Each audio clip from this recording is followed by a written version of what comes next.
Wakiwa wamelala usiku, wachawi waliingia na kumchukua kichanga chao. Mama aliamka na kupiga kelele akidai mtoto wake. Ghafla mtoto alirudishwa. Onyo: simulizi hii ni ya kichawi. Kama una tabia ya kuota usiku, tafadhali usitazame video hii. Siku alipofika kitandani, alijibamiza kama kitenesi. Mama yake alimkumbatia kwa hofu, akimwangalia kwa macho ya huruma. Alionekana kuchubuka mwili mzima, ngozi ikiwaka joto. Baba njoo muone Siku. Jamani mwanangu mimi. Mwanawia alipiga kelele huku akikimbia sebuleni. Joto la mtoto lilipanda kwa kasi. Macho yake yalikuwa mekundu. Michubuko ikaanza kuvimba na ghafla damu ikaanza kumtiririka puani. Baba, mwanangu Siku anakufa. Mwanawia alilia kwa sauti ya kutetemeka, machozi yakimtiririka bila kujizuia. Ndipo baba yake akaingia sebuleni akiwa na taulo kiunoni. Alimuita mke wake kutoka chumbani. Mama mwana, njoo haraka. Mjukuu wako amechukuliwa na wachawi. Wachawi? Basi lazima ni bisijali. Huyo bibi alinikasirikia nilipomkatalia kumzalishia mwanangu. Sauti ya mama mwana ikasikika kutoka chumbani. Pitia jikoni uchukue mkaa, jivu na ndimu. Mzee Sweda alisema kwa hofu. Wakati huo alimnyoshea mkono mwana ampe mtoto.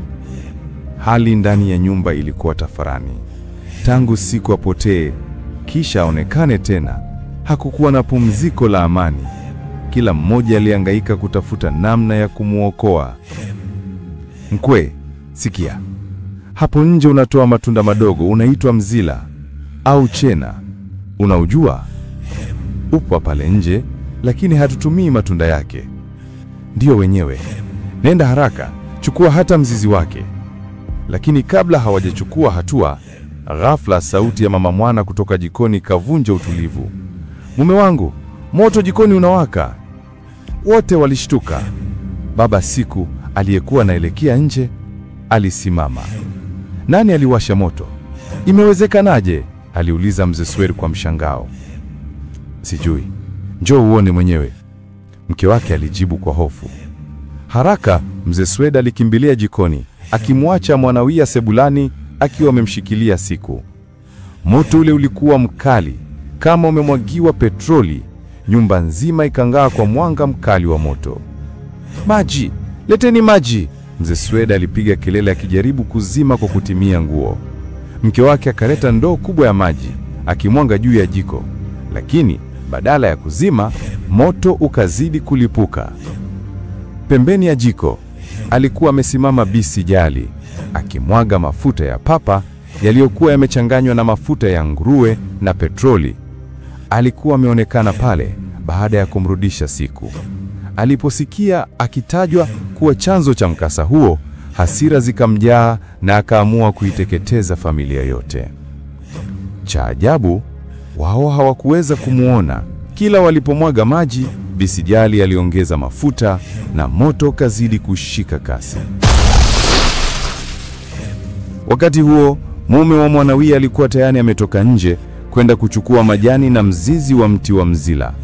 Mti huo ulijulikana kuwa dawa ya watoto wanaposhambuliwa na nguvu za kigiza. Pia ilisemekana mtu akijipaka majani yake usoni angeweza kuwaona wachawi wakimjia. Baba Siku alichuma jani moja, akalitafuna dakika kadhaa, kisha akalitema na kulipaka usoni mwake. Mara moja macho yake yakafunguka. Akaendelea kuchuma majani na kuchimba mzizi. Aliporudi ndani, kabla ya kuingia, akatazama nyuma. Akashangaa kuona kundi la wafu likikaribia kwa kunyata, huku akiimba, tumechukua Siku na mabora kwetu, hatutamuacha, tutamla peke yetu. Ni yeye peke yake aliwaona. Kwa hofu aliingia ndani mbio. Mama Siku, tuondoke, nipe mtoto haraka, alihatahata. Mume wangu, usiku huu unataka kumpeleka wapi? Mwanawia akamzuia kwa mshangao. Wametuzunguka, wanakuja kumchukua Siku. Ona! Akampaka mke wake lile jani usoni, na yeye akawaona wafu wale wakikaribia mlangoni. Mungu wangu, niokoe mimi na mwanangu.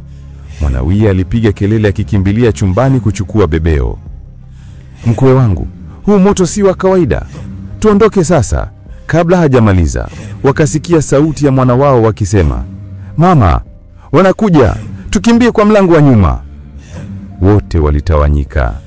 Mwanawiya akimbeba mtoto wake mgongoni, wakipita nyuma ya nyumba, wakikimbilia gizani bila kujua wanakoelekea.